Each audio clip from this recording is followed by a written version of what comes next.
प्यारे विद्यार्थियों, आज हम सेकंड ग्रेड का पेपर रिवीजन 2 जो 25 मई 2025 को हुआ था उसका फिजिक्स का सॉल्यूशन करेंगे। तो पहला प्रश्न देखते हैं। देखो क्या है, प्रोटॉन एन की क्या है, क्वार्क संरचना। क्वार्क संरचना क्या है, कण भौतिकी का एक फंडामेंटल पार्टिकल होते हैं, फंडामेंटल पार्टिकल होते हैं। तो इनकी संरचना क्या होती है, प्रोटॉन की जैसे देखते हैं, प्रोटॉन में दो तो होते हैं अप, जिसे अपवार्ड बोलते हैं, और एक होता है डाउन, जिसे बोलते हैं डाउनवार्ड। तो इनकी संरचना कैसी होगी, अपवार्ड का लेंगे यू, यू और डी।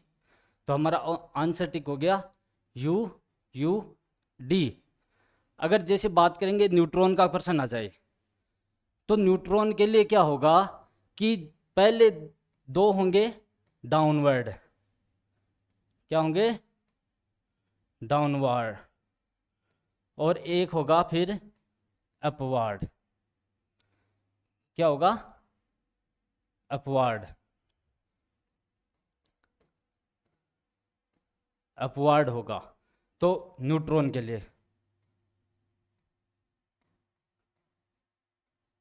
न्यूट्रॉन एन के लिए तो न्यूट्रॉन का लिखेंगे डी, डी, यू। ये न्यूट्रॉन का है और ये आपका किसके लिए, प्रोटॉन के लिए। किसके लिए, प्रोटॉन के लिए होगा। तो हमारा आंसर हो जाएगा ए हो जाएगा। नेक्स्ट क्वेश्चन दे रहेगा, हाइड्रोजन परमाणु के बोहर मॉडल में निम्नतम कक्ष में ऊर्जा कितनी होती है, ये पूछा ऊर्जा का। तो हाइड्रोजन परमाणु के लिए बोहर मॉडल ने एक फॉर्मूला निकाला था लास्ट में निकलकर ऊर्जा के लिए, कक्षाओं में ऊर्जा के लिए En बराबर नेगेटिव में 13.6 बट्टे एन स्क्वायर, इसमें आएगा इलेक्ट्रॉन वोल्ट में, किस में आएगा, इलेक्ट्रॉन वोल्ट में। तो क्या एक निम्नतम कक्षा के लिए n बराबर 1 लेंगे, तो हमारा En आ जाएगा -13.6 इलेक्ट्रॉन वोल्ट। और ये ऊर्जा सबसे क्या होती है, न्यूनतम होती है, सबसे न्यूनतम होती है। जैसे जैसे n का मान बढ़ेगा ऊर्जा का मान भी बढ़ता रहेगा, ऊर्जा का मान भी उसी अनुसार बढ़ता रहेगा। ये हाइड्रोजन के बोर मॉडल ने ये फॉर्मूला बताया था कि निम्नतम कक्षा के लिए या किसी भी कक्षा के लिए हम क्या कर सकते हैं, उसके एनर्जी को फाइंड आउट कर सकते हैं, जिसके लिए फॉर्मूला है नेगेटिव में 13.6 बट्टे एन स्क्वायर इलेक्ट्रॉन वोल्ट में। और एन का मान जिस कक्षा के लिए दे रखा उसके लिए हम रख सकते हैं एन बराबर 1, 2, 3, 4, 5, 6 कितना भी रख सकते हैं।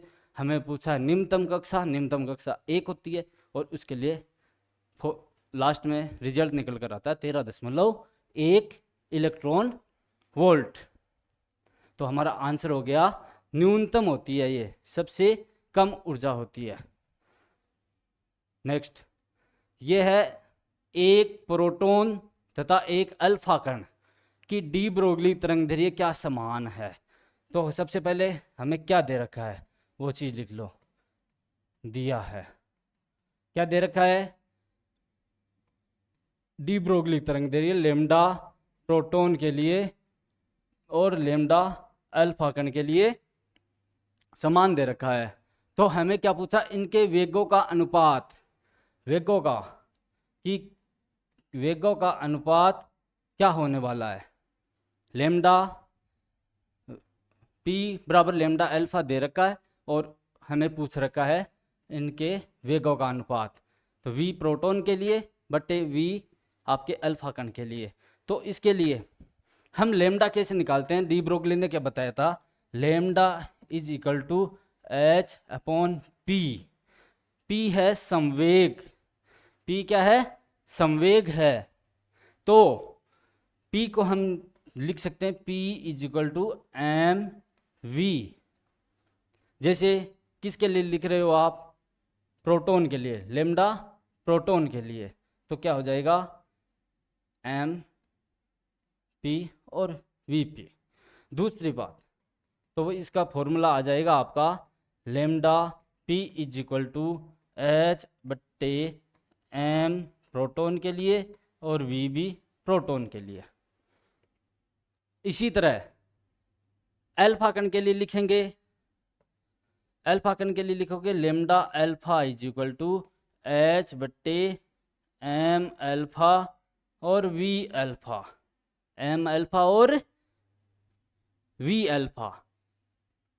एक संबंध हमें पता है, इनके द्रव्यमानों में क्या संबंध होता है प्रोटॉन और अल्फा कण के लिए, क्या होता है एम प्रोटॉन और एम अल्फा कण के लिए बराबर लिखेंगे तो क्या आने वाला है कि आपका अल्फा कण का द्रव्यमान प्रोटॉन का कितना गुना होता है, 4 गुना होता है, प्रोटॉन के द्रव्यमान का 4 गुना होता है। देखो सबसे पहले दे क्या रखता है, लेमडा प्रोटॉन और लेमडा अल्फा बराबर हैं, तो हम हमारे पास दो ये फॉर्मूले निकल कर आए हैं, तो हम इसके अनुसार चलेंगे।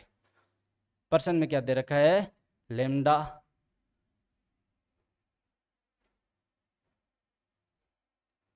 क्या दे रखा है, लेमडा पी बराबर लेमडा अल्फा। तो लेमडा पी क्या हो गया, एच बट्टे एम पी वी पी बराबर एच बट्टे लेमडा अल्फा और वी अल्फा। दोनों बराबर में हैं तो एच यहाँ से क्या कट जाएगा, तो क्या निकल कर आया हमारा, एम पी वी पी बराबर होगा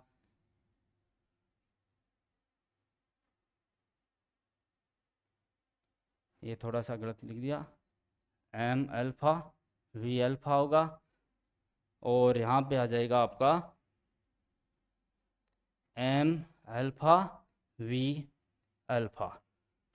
अब हमें क्या ज्ञात करना है, वी पी बटे V alpha, velocity of proton बटे वेलोसिटी ऑफ अल्फा पार्टिकल। तो देखो ये रहा वेलोसिटी प्रोटॉन के लिए और ये रही वेलोसिटी अल्फा कण के लिए, तो हमें क्या ज्ञात करनी है, वी पी बटे वी अल्फा हमें फाइंड आउट करना है। तो ये इसके डिवाइडेशन में आ गया तो ये इसके भी डिवाइडेशन में आ जाएगा, तो आ जाएगा एम अल्फा बटे एम पी। तो क्या आएगा, देखो ये हमने संबंध लिखा है यहाँ पर, क्या संबंध होता है, एम अल्फा प्रोटॉन के द्रव्यमान का 4 गुना होता है, तो एम अल्फा है जहाँ पर, वहाँ पर हम लिख सकते हैं 4 इंटू एम पी और बट्टे M P mass of proton, तो ये इससे कैंसिल हो जाएगा, हमारा निकल कर आएगा 4/1, तो अनुपात आ जाएगा 4:1 आ जाएगा। आंसर में सी ऑप्शन इसका सही है, सी ऑप्शन इसका सही है। क्या दे रखा देख लो एक बार, तरंगदैर्घ्य समान है, वेगों का अनुपात ज्ञात करना है और हमारे पास डी ब्रोगली तरंगदैर्घ्य इससे निकल सकते हैं, डी ब्रोगली ये संबंध होता है, ये हम इससे लिख सकते हैं। अगला नेक्स्ट प्रश्न देखते हैं। प्रोटॉन के लिए और अल्फा कण के लिए अलग अलग लिख लिया, फिर दे रखा है कि दोनों बराबर होते हैं, ये मास में इनमें संबंध होता है, 4 गुना होता है प्रोटॉन के द्रव्यमान का अल्फा वाला, और हम इसको कैलकुलेट करेंगे तो 4/1 निकल कर आया, तो 4:1 इसका ऑप्शन सही है, सी ऑप्शन सही होगा।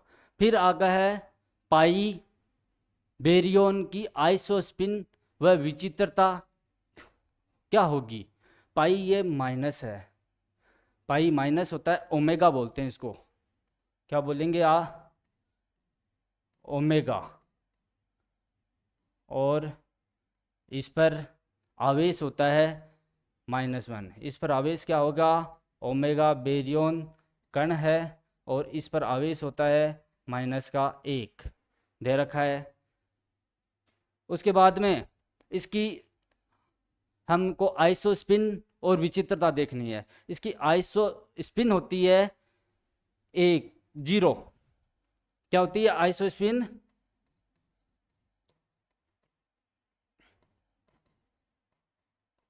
आइसो स्पिन क्या होती है इसकी? 0 होती है। ये डायरेक्ट याद करने हैं। और इसकी विचित्रता,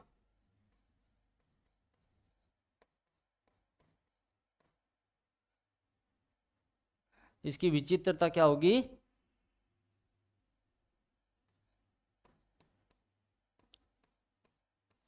इसकी विचित्रता क्या होने वाली है? आपको ये भी डायरेक्ट याद रखना है, -3। क्या होने वाली है? -3। तो कई बार के आवेश भी पूछ सकते हैं आपसे, आइसो स्पिन, विचित्रता, और एक होती है इसकी पेरिटी। पेरिटी, पेरिटी होती है इसकी 1 होती है। कितनी होती है? 1 होती है पेरिटी। प्लस का 1 होती है। ये इसमें चिन्ह जो नेगेटिव पॉजिटिव, इसको विशेष तौर पर ध्यान रखना है कि आवेश, पेरिटी भी पूछ सकते हैं, आइसोस्पिन, विचित्रता, ये चारों चीज़ें इसके लिए इम्पोर्टेंट हैं। डायरेक्ट पूछते हैं सेकंड ग्रेड के लिए, फर्स्ट ग्रेड में भी डायरेक्ट आता है। तो ओमेगा माइनस बेरियन कण है, इसकी आइसोस्पिन देखो 0 इसमें भी है, इसमें भी है, और विचित्रता -1 इसमें दे रखा है। तो हमारा आंसर यह सही होगा। जो सारणी दे रखी है उसमें 3-4 प्रकार के कण दे रखे हैं पार्टिकल फिजिक्स में, और उसमें सबकी आइसोस्पिन और विचित्रता दे रखी है। आइसोस्पिन और विचित्रता, आवेश, पेरिटी सब दे रखा है। तो आपको कैलकुलेट नहीं करना, आपको सीधा ये डायरेक्ट याद करने हैं कि इसकी स्पिन, आइसोस्पिन, विचित्रता, पेरिटी और आवेश कितना होता है। तो बेरियन, जो आपका ओमेगा माइनस बेरियन कण है, उसके लिए आइसोस्पिन 0 और विचित्रता आ गई -3। ऑप्शन ए इसका सही हो गया। ऑप्शन ए इसका सही आंसर हो गया। उसके बाद में नेक्स्ट प्रश्न पर चलते हैं। नेक्स्ट प्रश्न पर है, उस नाभिक की द्रव्यमान संख्या ज्ञात कीजिए जिसकी त्रिज्या OS, OS के लिए कितनी दे रखी है? 189। इसका क्या है? M दे रखा, A दे रखा है द्रव्यमान संख्या। ये क्या दे रखी है इसकी? द्रव्यमान संख्या दे रखी है। और इसके लिए हम एक क्या ज्ञात करेंगे? त्रिज्या ज्ञात करेंगे। तो त्रिज्या ज्ञात करने का फॉर्मूला होता है, हम पढ़ते हैं नाभिक, जो नाभिकीय फिजिक्स है ना, न्यूक्लियर फिजिक्स में, और वहाँ से एक इसके लिए संबंध निकल कर आता है, R = R0A। द्रव्यमान संख्या इसकी घात है 1/3 निकल कर आती है। तो प्रश्न में क्या दे रखा है कि उस नाभिक की द्रव्यमान संख्या, हम मान लेते हैं उस नाभिक की द्रव्यमान संख्या क्या होगी? R1। तो क्या होगा? 2 समीकरण बनेगी, R1 = R0A। शुरुआत में A क्या दे रखा है? 189। क्या दे रखा है? 189 की घात 1/3। एक तो संबंध समीकरण नंबर 1 डाल देंगे इसको। दूसरा, ये तो किसके लिए? आपके लिए OS 189 के लिए आया है त्रिज्या। दूसरा क्या? उस नाभिक की ज्ञात करनी है जिसकी द्रव्यमान संख्या ज्ञात करनी है। इसके 189 है, तो उसके लिए क्या होगी? तो इसके लिए यहाँ से R1 आपका निकल कर आ जाएगा। तो उस नाभिक के लिए हम उसकी त्रिज्या मान सकते हैं R2। उसकी त्रिज्या क्या मान सकते हैं? R2। तो संबंध देखो उसी प्रकार चलेगा इस फॉर्मूले से, R2 = R1 और A, और R2 है तो इसकी A2 ले लेते हैं और इसकी घात 1/3 कर लेते हैं, समीकरण नंबर 2। ठीक है। अब दे रखा है कि जिसकी त्रिज्या एक तिहाई है। देखो इस संबंध में, देखो लास्ट में ये देखो हमने ये पढ़ा है, लास्ट में कितनी है, एक तिहाई, मतलब कि R2, इनमें दोनों में संबंध क्या होगा, R2 is equal to R1/3। ये पर्सन में दे रखा है, पर्सन में आपको ये दे रखा है, पर्सन में दे रखा है, जिसकी त्रिज्या इसकी एक तिहाई है, मतलब कि इसकी त्रिज्या क्या निकल कर आई, R1, और R1 की एक तिहाई आ गई R2। अब हम R2 के स्थान पर क्या लिख सकते हैं अपन का, ये R1 क्या है, R1/3, समीकरण दो में R0A2 की घात 1/3, ये आपको 3 नंबर समीकरण देख लेनी है।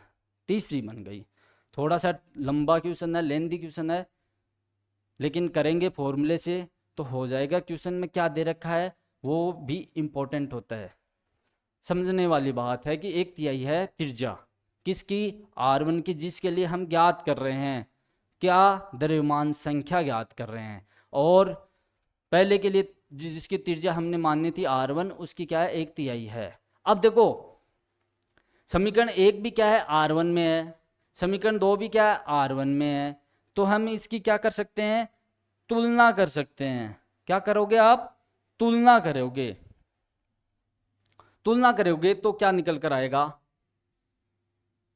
या R1 का मान इसमें रख दोगे, ये भी आपका हो जाएगा। क्या रखोगे, ये R1 है और R1 का मान यहाँ से लेकर R0 189 की पावर 1/3 भी यहाँ पर लिख सकते हैं। तो लिख सकते हो 1 से R1 का मान, समीकरण 3 में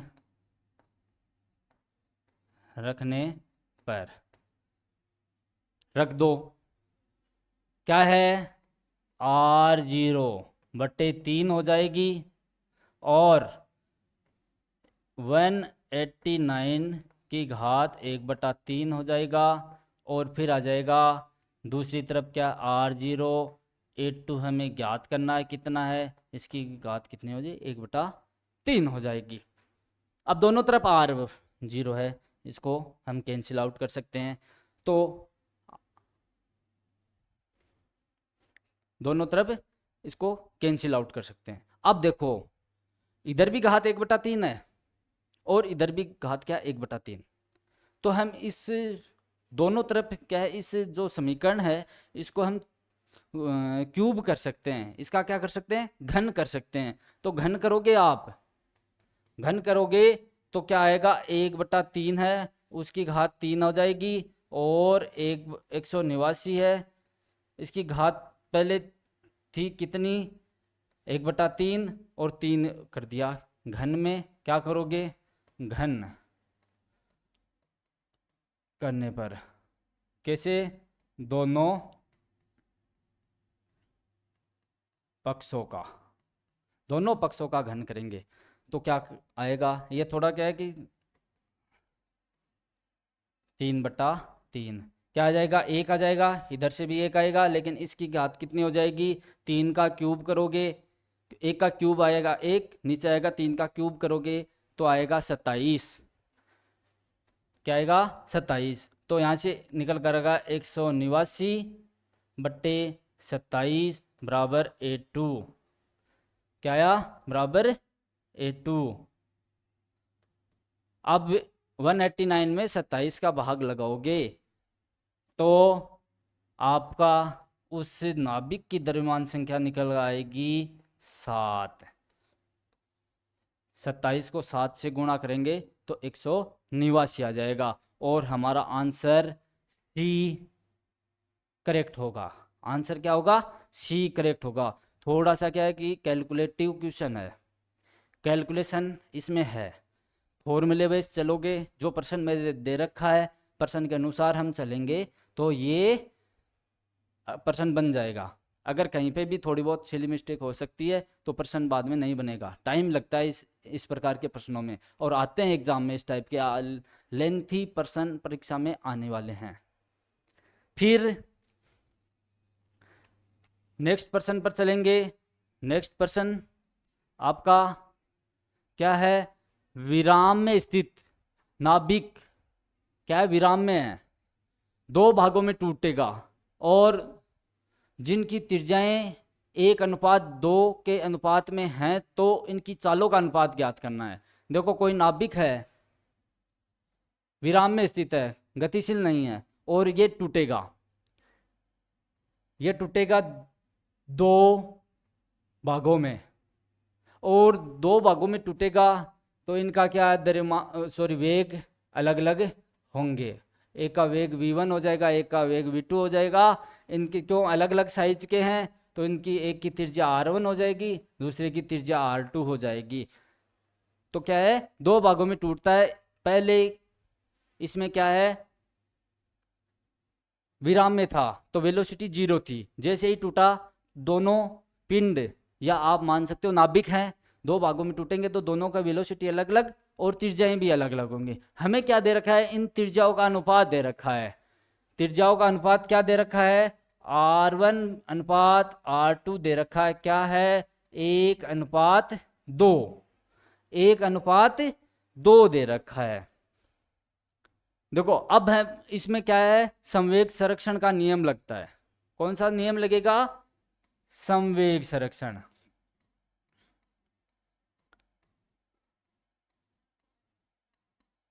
संवेग संरक्षण नियम, संवेग संरक्षण नियम कहता है कि आपका जो पार्टिकल है, पहला पार्टिकल जो विराम में था, उसका संवेग बाद में जो दो नाभिकों में विभक्त हुआ, 3 में विभक्त हुआ, कितने भी हो सकता है, उन सब का संवेग आपस में क्या होंगे? बराबर होंगे। तो क्या होगा? ये तो वैसे ही वेग 0 हो गया, तो इसका संवेग नहीं होगा। अब हम इनका संवेग क्या होगा? पहले का p1 मानते हैं तो दूसरे का p2, आपस में क्या होंगे? बराबर होंगे। संवेग आप जानते हो क्या होता है? p बराबर क्या होता है? द्रव्यमान इंटू वेग। द्रव्यमान और वेग का गुणनफल क्या कहलाता है? संवेग कहलाता है। तो हम यहाँ पे इसके लिए लिखेंगे m, क्या लिखेंगे? m1 और v1 बराबर m2 v2। हमें देखो क्या पूछा है? वेगों का या चालों का अनुपात v1 और v2 पूछ रखा है। v1/v2 हमें ज्ञात करना है, और हमें m1 m2 नहीं दे रखा है, लेकिन हम जानते हैं क्या कि द्रव्यमान बराबर क्या होता है किसी भी पिंड के लिए, या द्रव्यमान क्या हुआ है? उसके घनत्व और उसके आयतन को गुणा करोगे तो आपके लिए क्या निकल कर आएगा? द्रव्यमान आ जाएगा। द्रव्यमान को हम m से नोट करेंगे तो घनत्व देखो रो है, और आयतन क्या होता है किसी भी गोले के लिए? 4/3 पाई r क्यूब होता है। देखो रो भी एक फिक्स होता है किसी भी घनत्व के लिए, किसी भी पिंड के लिए। आप घनत्व क्या होता है? नियत होता है। 4/3 पाई भी फिक्स मान होता है, लेकिन r क्या है? सभी पिंडों के लिए अलग अलग होगा। तो हम क्या कर सकते हैं? m है वो आपका समानुपाती किसके लिए हो जाएगा? r की घात 3, मतलब कि त्रिज्या की घात 3 के बराबर हो जाएगा। तो हम इस प्रश्न में डायरेक्ट लिख देंगे, क्या लिखेंगे? m के स्थान पर r, जहाँ m है वहाँ हम r लिख देंगे। क्यों? r कहाँ से निकल कर आया? जो द्रव्यमान क्या होता है? घनत्व और आयतन का क्या होगा? गुणनफल होता है। तो यहाँ इसका फॉर्मूला लिखेंगे तो ये जो राशि होती है ये क्या होती है? नियत होती है। लेकिन r क्या होता है? वेरिएबल होता है, चेंज होता रहता है अलग अलग पिंडों के लिए अलग अलग। तब हम लिख सकते हैं m क्या होगा? r की घात 3 के बराबर हो सकता है, होगा। अब m के स्थान पर लिख देंगे तो पहले पिंड के लिए r1 है, पहले पिंड के लिए क्या है? r1, तो r1 क्यूब v1 बराबर r2 क्यूब v2, दोनों के लिए लिखेंगे। हमें क्या ज्ञात करना है? v1/v2 क्या ज्ञात करना है? v1/v2 हमें ज्ञात करना है।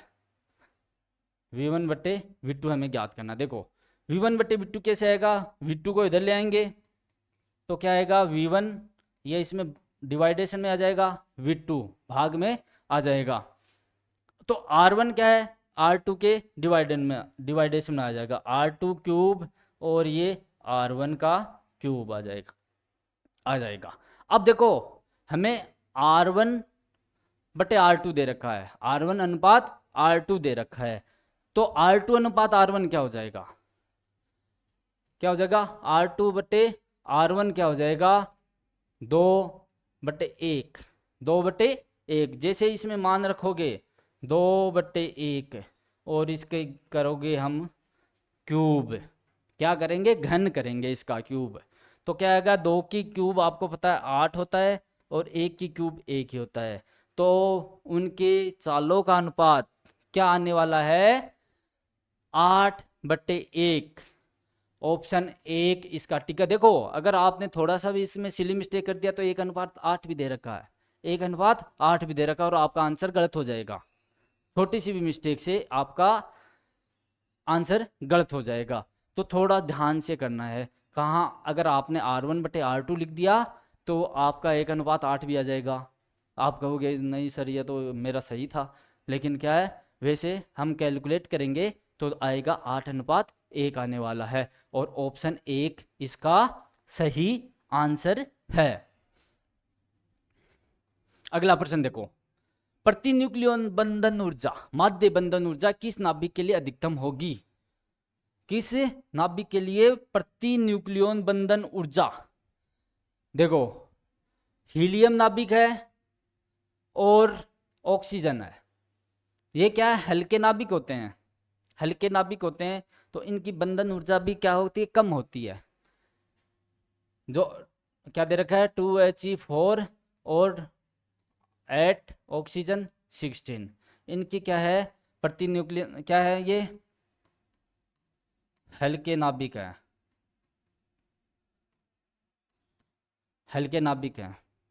ओ तो क्या होगा, इनकी विशेषताएं होती हैं कि ये नाभिक आपस में जुड़कर बड़े नाभिक का निर्माण करते हैं, आपस में जुड़कर हीलियम नाभिक जुड़ेगा, उसके साथ दूसरा हीलियम जुड़ेगा, तो ये क्या है बड़े नाभिक का निर्माण करेंगे, क्या स्थायित्व की तरफ चलेंगे। तो क्या है, जिस नाभिक की प्रति न्यूक्लियन बंधन ऊर्जा अधिकतम होती है ना, वो नाभिक सर्वाधिक स्थायी होता है, सर्वाधिक स्थायी होता है, ये हम पढ़ते हैं। तो क्या है, जो छोटे हल्के नाभिक होते हैं वो आपस में संलयन होंगे, वो क्या है जुड़ेंगे, जुड़कर क्या है भारी नाभिक बनाने का प्रयास करते हैं। जो ऑप्शन डी दे रखा है क्या है, 92 यूरेनियम 238, ये दे रखा है, ये क्या है एक भारी नाभिक है जिसको बोलते हैं रेडियो एक्टिव,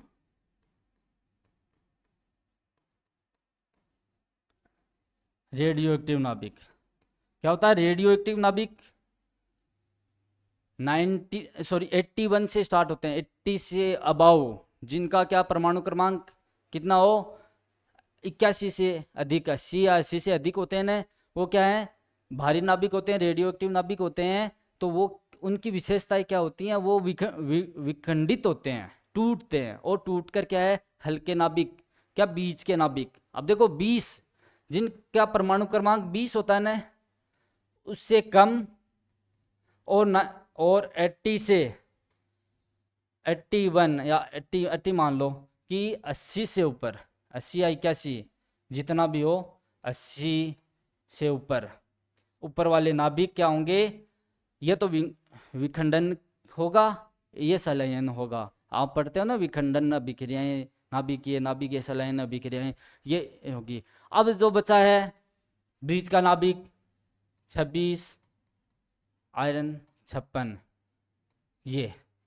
ये इसकी वैसे तो सर्वाधिक ही होती है, और इसके लिए प्रति न्यूक्लियन बंधन ऊर्जा निकल कर आएगी 8.8 मेगा इलेक्ट्रॉन वोल्ट होती है, जो सर्वाधिक होती है। क्या होती है, सर्वाधिक होती है। तो क्या सर्वाधिक स्थायी नाभिक भी है ये आपका आयरन वाला है ना, ये सर्वाधिक स्थायी नाभिक भी है। ये हल्के नाभिक होते हैं, इनमें क्या संलयन की प्रवृत्ति पाई जाती है, क्या होते हैं ये? संलयित होते हैं, संलयन की प्रकृति। और जो रेडियो एक्टिव होते हैं उसमें विखंडन की प्रवृत्ति पाई जाती है। किसकी? विखंडन की। ये टूटेंगे, इस रेंज में आने का प्रयास करेंगे, 20 से ऊपर, 80 से नीचे। और जो आयरन है, कॉपर है, ये सर्वाधिक स्थायी हैं और इनकी क्या प्रतिन्यूक्लियन बंधन ऊर्जा सर्वाधिक होती है। तो इसके लिए हमारा आंसर क्या होने वाला है? इसके लिए हमारा आंसर क्या निकल कर आएगा? ये ऑप्शन बी होता है। हम ग्राफ पढ़ते हैं प्रतिन्यूक्लियन बंधन ऊर्जा और परमाणु संख्या में, जेड में, तो पढ़ते हैं वो ग्राफ आपका किस प्रकार से चलता है। इधर तो आएगा परमाणु क्रमांक और इधर आएगा आपकी प्रतिन्यूक्लियन बंधन ऊर्जा, और ग्राफ इस प्रकार से चलेगा, इस प्रकार से। और आपका क्या है? ये एफ ही है यहाँ पर, और इसकी 8.8 मेगा इलेक्ट्रॉन वोल्ट होती है। फिर ये क्या ग्राफ थोड़ा सा डाउनवर्ड चलेगा, क्या चलेगा? थोड़ा सा क्या आ जाएगा? ये डाउनवर्ड आ जाएगा, ये ऐसे। ये इस प्रकार का हम क्या है, प्रतिन्यूक्लियन बंधन ऊर्जा और परमाणु क्रमांक में क्या है, जेड में हम क्या ग्राफ पढ़ते हैं। उसके बाद में हमारा नेक्स्ट क्वेश्चन क्या है, 8वां प्रश्न, जो आपकी शीट में शायद कहाँ से स्टार्ट होता है, शीट में ये दे रखा है 53 नंबर प्रश्न है, 46-47 से स्टार्ट होते हैं। तो देखो, एक वायुयान उत्तर की ओर 400 किलोमीटर प्रति घंटे की वेग से गतिशील है। वायुयान का वेग क्या है? 400 किलोमीटर। देखो क्या चीज दे रखी है, वेग दे रखा है v, कितना दे रखा है? 400 किलोमीटर प्रति घंटा, 400 किलोमीटर प्रति घंटा दे रखा है। तो हम इसको क्या है, आगे देखो, इसके पंख जो एक दूसरे से क्या है, 40 मीटर की दूरी पर है। देखो वायुयान की शेप क्या होगी, इस प्रकार की होगी। ये इसके क्या पंख हैं, ये पंख हैं। तो ये दोनों के बीच की दूरी दे रखी है, क्या दे रखी है? दोनों के बीच की दूरी 40 मीटर है, 40 मीटर है। देखो मीटर में दे रखा है ये, दोनों के बीच की दूरी, इनके दोनों के बीच की दूरी दे रखी है, कितनी दे रखी है? 40 मीटर दे रखी है कि दोनों के पंखों के बीच की दूरी कितनी है, एक दूसरे पंखे के बीच की दूरी 40 मीटर है। तो हम लिख देंगे इसको,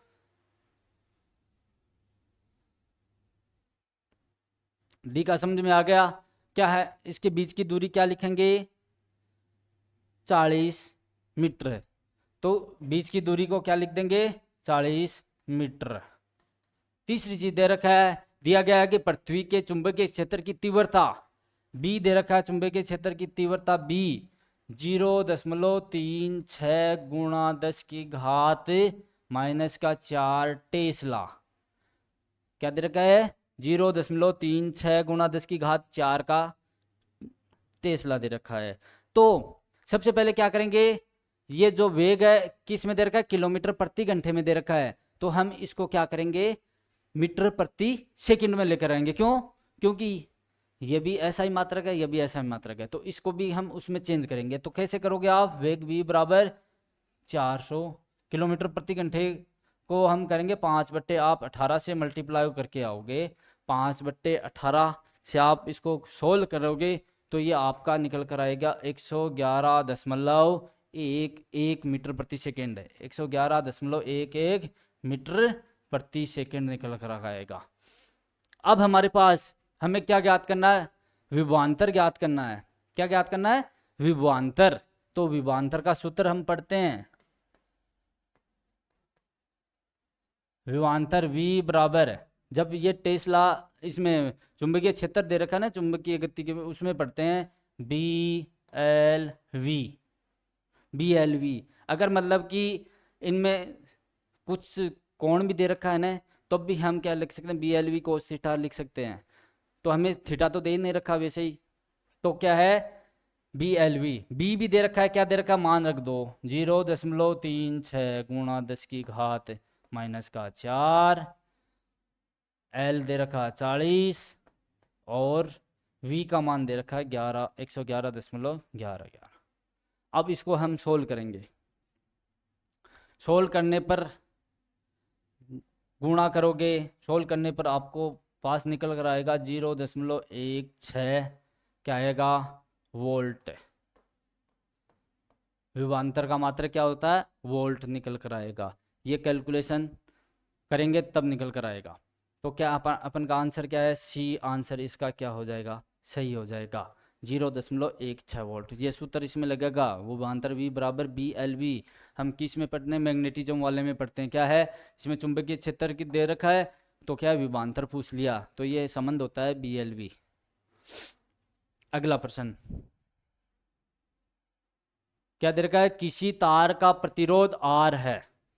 एक तार है उसका प्रतिरोध दे रखा R और इसी पदार्थ का, जिस पदार्थ का जैसे पहला तार था प्रतिरोध R था, उसी पदार्थ का एक अन्य तार है जिसकी लंबाई पहले तार की आधी और उसका व्यास दे रखा है पहले तार का आधा दे रखा है। जैसे पहला तार है उसकी क्या हो जाएगी लंबाई अगर L है किसकी पहले तार की,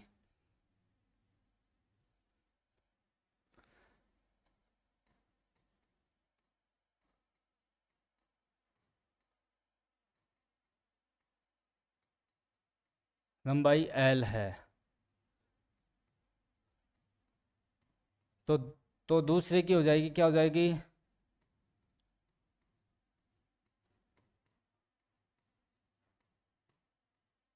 क्या दे रखा आधी दे रखी है एल डेस मान सकते हैं उसको, तो कितने हो जाएगी L/2।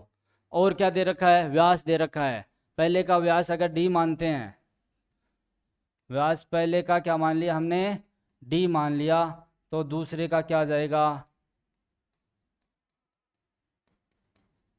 उसको D डेस के रूप में, तो क्या आ जाएगा D/2। पहले का तार का प्रतिरोध R दे रखा है तो क्या आ जाएगा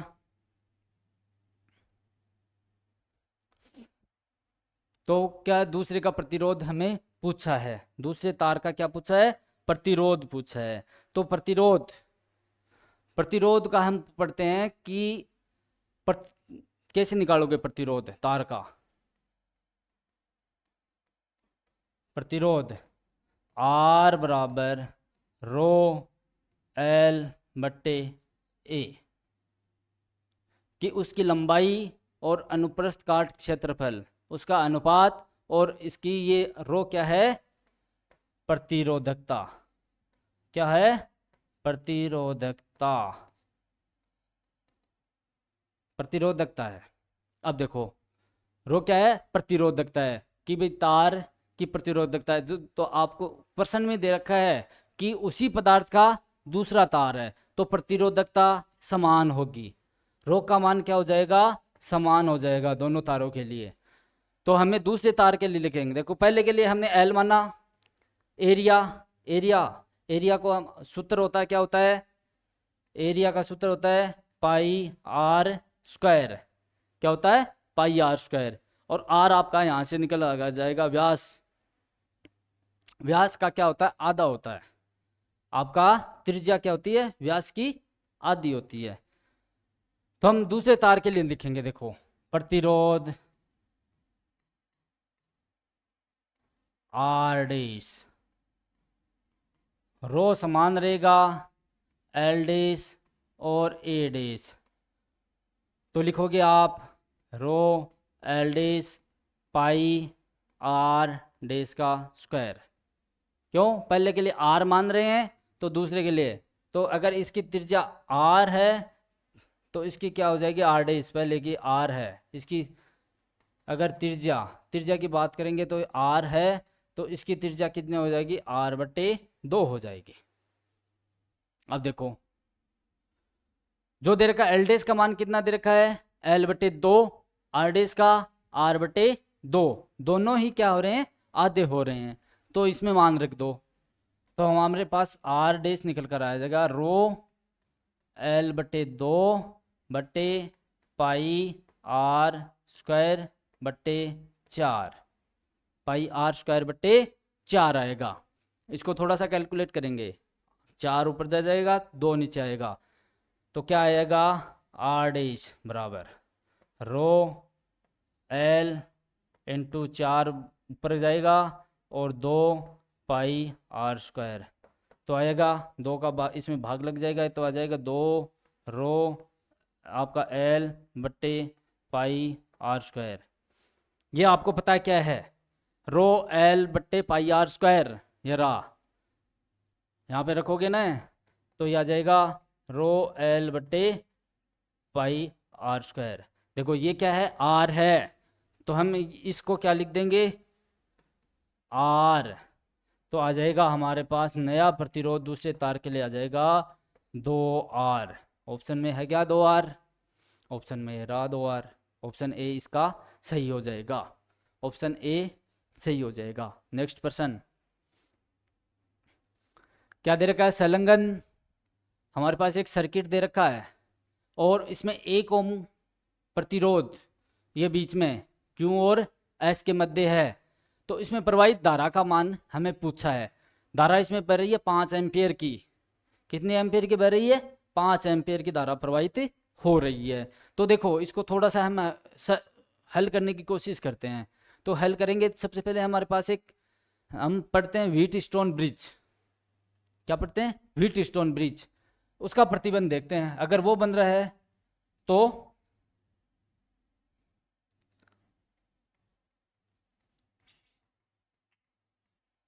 व्हीट स्टोन ब्रिज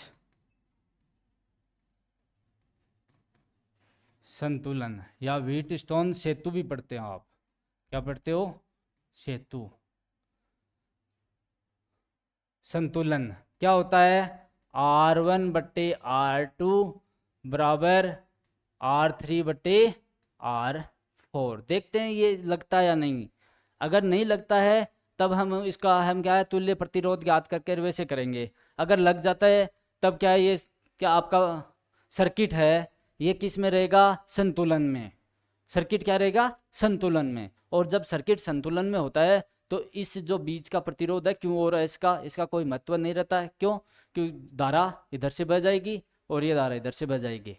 अगर यहाँ का प्रतिरोध अलग अलग है, इसके संतुलन में नहीं आ रहा है, तो क्या है धारा इधर से भी आ जाएगी 1 ओम से भी। तो देखते हैं, ये जैसे R1 है, ये R2 मानते है, ये आपका R3 है, ये आपका R4 है। देखो R1 दे रखा 4, R2 दे रखा 10 बराबर, R3 दे रखा 2, R4 दे रखा है 5। इसको छोटा करेंगे तो क्या है, ये भी 2/5 और ये भी 2/5, दोनों क्या हैं बराबर हैं, दोनों क्या है बराबर हैं। इसका मतलब कि ये आपका जो सर्किट दे रखा है ये संतुलन में है।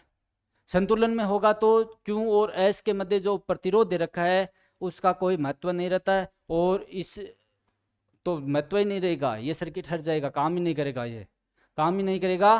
तो क्या हो जाएगा, इसमें प्रवाहित धारा तो लिख सकते हो आप, अतः 1 ओम प्रतिरोध में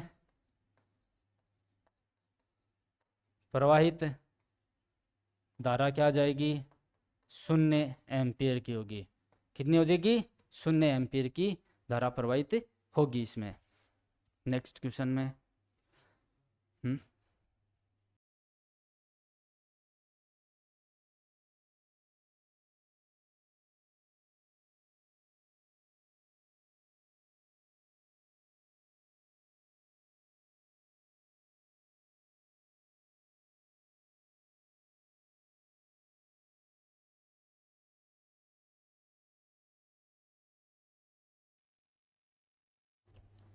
आवाज आ रही है ना, देख लो।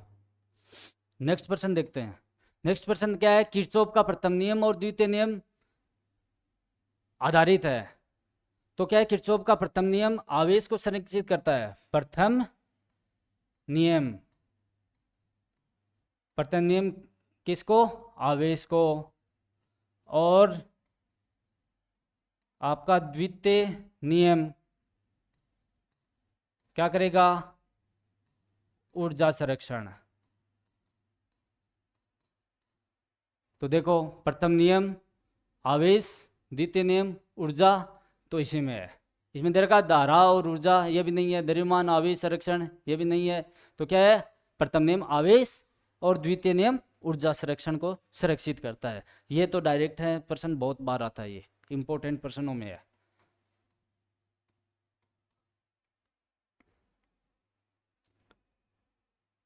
अब देखो 12 नंबर प्रश्न क्या है नेक्स्ट हमारा। एक लंबी परिनालिका जिसमें कितने फेरे हैं? 200 फेरे प्रति सेंटीमीटर हैं, और इसमें धारा प्रवाहित हो रही है 2.5 एम्पीयर की धारा प्रवाहित होती है। तो इसके केंद्र पर चुंबकीय क्षेत्र का हमें क्या ज्ञात करना है? मान ज्ञात करना है।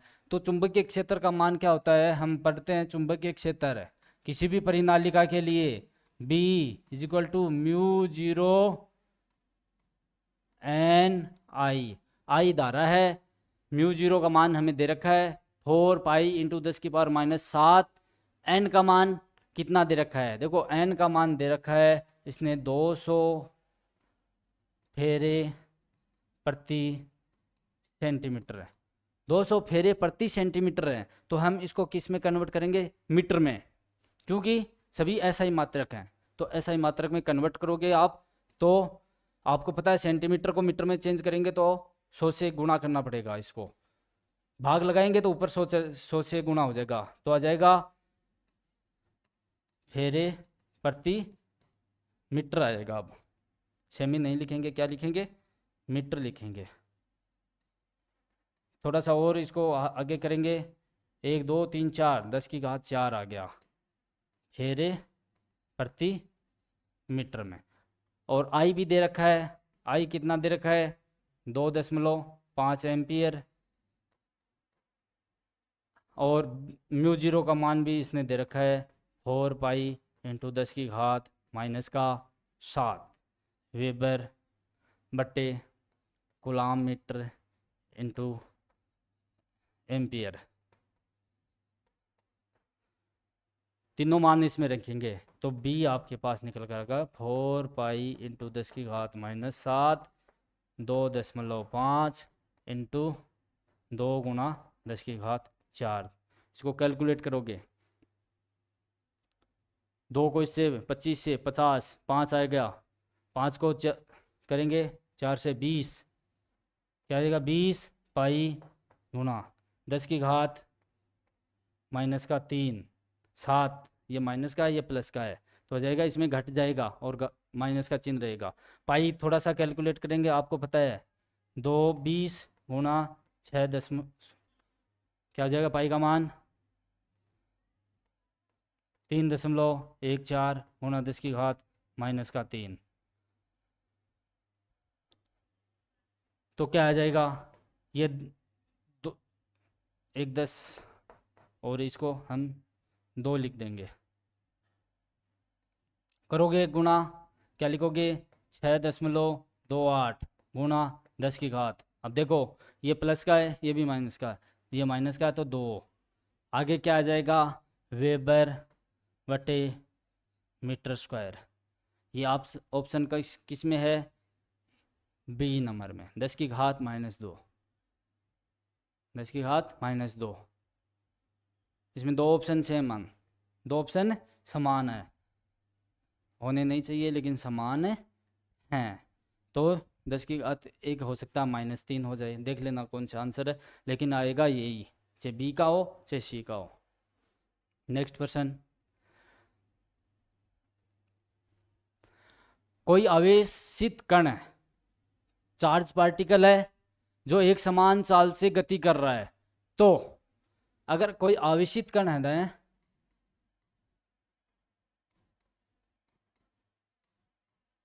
आवेशित कण स्थिर अवस्था में है, गतिशील है, और क्या है? त्वरित है। इसकी 3 प्रॉपर्टियां होती हैं। स्थिर है तो वो सिर्फ और सिर्फ विद्युत क्षेत्र उत्पन्न करता है। क्या? विद्युत क्षेत्र उत्पन्न करता है। अगर गतिशील किससे? एक समान चाल से, एक समान रूप से क्या है? गतिशील है। तो क्या त्वरण नहीं होगा उसमें? त्वरण नहीं होगा, त्वरित हो गया तो वो अलग आ जाएगा। फिर एक समान रूप से गतिशील है तो क्या है वो? विद्युत क्षेत्र और चुंबकीय क्षेत्र दोनों उत्पन्न करता है। विद्युत क्षेत्र और चुंबकीय क्षेत्र दोनों उत्पन्न करेगा। त्वरित है तो वो क्या है? क्षेत्र उत्पन्न नहीं करेगा, वो विद्युत चुंबकीय तरंग उत्पन्न करता है। विद्युत चुंबकीय तरंग उत्पन्न करता है। तो इनमें से प्रश्न पूछा जाता है, चाहे वो स्थिर हो तो विद्युत क्षेत्र एक समान रूप से गतिशील हमारे, तो विद्युत क्षेत्र और चुंबकीय क्षेत्र दोनों उत्पन्न करेगा। अगर त्वरित है तो विद्युत चुंबकीय तरंग आएगी। ये देखो, विद्युत क्षेत्र चुंबकीय क्षेत्र के साथ विद्युत चुंबकीय तरंग, अगर ये त्वरित में हो जाएगा तो विद्युत चुंबकीय तरंग और उत्पन्न कर देगा। तो ये ऑप्शन नंबर सी इसका सही हो जाएगा। अगला दे रखा है, एक पाइप, क्षैतिज पाइप है। क्या है? क्षैतिज, इस तरह रखा हुआ है क्षैतिज। पाइप में एक सिरे पर जल का दाब एक वायुमंडलीय दाब के बराबर है। क्या है? क्या दे रखा है? दाब P किसके बाद बराबर है? वायुमंडलीय दाब के बराबर है। और वायुमंडलीय दाब होता है 10⁵ कितना होता है? 10⁵5 10⁵5 एटमॉस्फेयर, ATM लिख देते हैं, एटमॉस्फेयर होता है। आगे देखो, जल का दाब शीर्ष होगा। हमें क्या ज्ञात करना है? दाब शीर्ष ज्ञात करना है। दाब शीर्ष का मतलब H हमें ज्ञात करना है, H हमें ज्ञात करना है। अब देखो, और हमें क्या दे रखा है? इसके अलावा G दे रखा है, गुरुत्वीय त्वरण 10 मीटर प्रति सेकंड का स्क्वायर। तो हम जानते हैं, देखो बर्नौली पर में पढ़ते हैं हम, दाब शीर्ष। दाब शीर्ष क्या होता है? दाब क्या होता है वहां से पढ़ते हैं, देखो। तो दाब बर्नौली प्रमेय से निकल कर आएगा P, क्या निकल कर आएगा?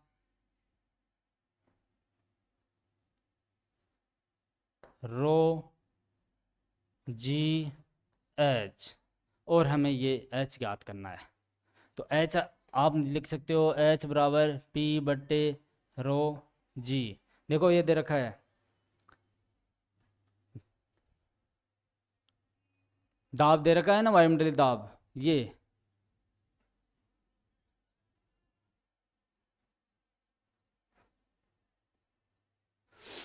वायुमंडलीय दाब आपको दे रखा है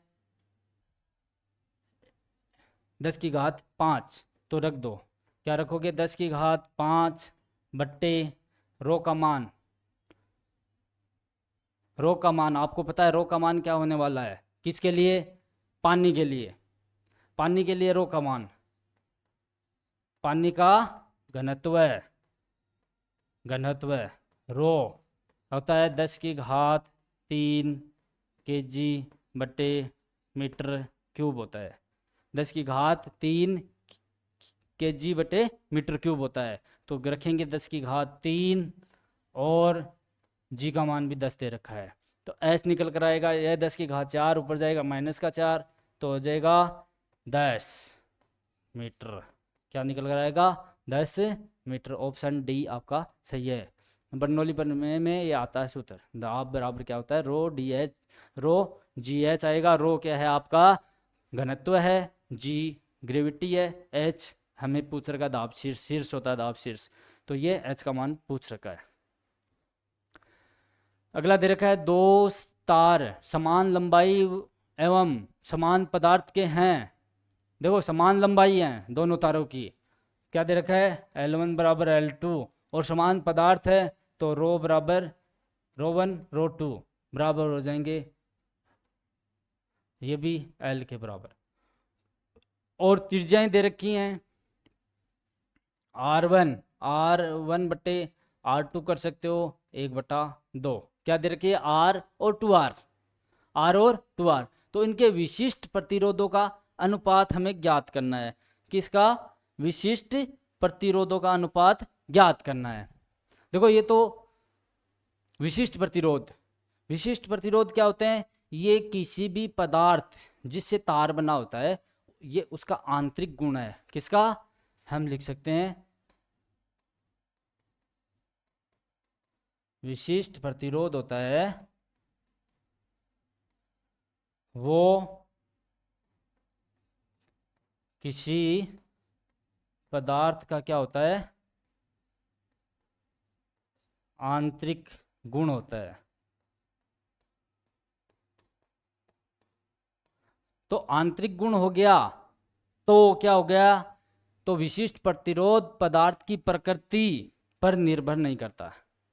तो उसकी विशिष्ट प्रतिरोध क्या है? उस पदार्थ की जो तार बना है उसकी प्रकृति पर निर्भर करेगा, न कि उसकी लंबाई, उसकी अनुप्रस्थ काट क्षेत्रफल, उसकी त्रिज्या, इन पर यह निर्भर नहीं करेगा।